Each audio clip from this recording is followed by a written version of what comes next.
how to put a 3D twist on a traditional still life. And this is an inspired art attack by Sophie. It's a still life with a difference, because rather than colour the fruit and veg in normal colours, she's filled them in with crazy patterns. Yeah, nice still life by Sophie there. Do you know, that's inspired me to do my own still life. A still life with a difference. First, choose an object for a still life and cover it completely in cling film, pressing it into all the nooks and crannies. Now I'm just wrapping up this bottle.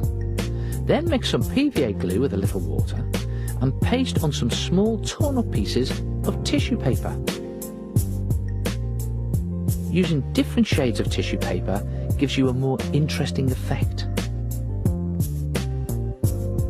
And the idea is to do 3 or 4 layers in this way, going right down to the bottom of your object.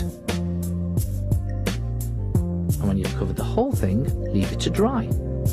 Then carefully get your scissors in around the bottom and cut the cast off as neatly as you can. Snip up the side and then pull it away from your object.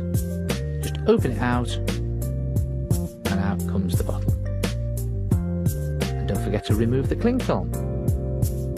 Then arrange your tissue paper cast back together and paste on more paper and glue along the seam to join it up. Just finish it off like that. Look at that. Perfect repair. And when that seam is covered, leave it to dry and you'll have something that looks like this. Good effect, isn't it? And you can make other objects in this way and even arrange them on a plate, and there you have your own 3D still life. Or better still, you could glue them down onto a paper plate like I've done here, and I've covered that in tissue paper too. And see this? It's a sort of bathroom accessories still life.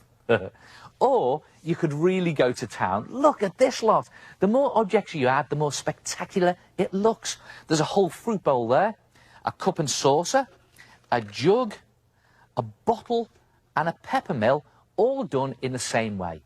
Oh, hey, and do me a favour, don't do this to your mum's best ornament. Always ask permission before you cover anything.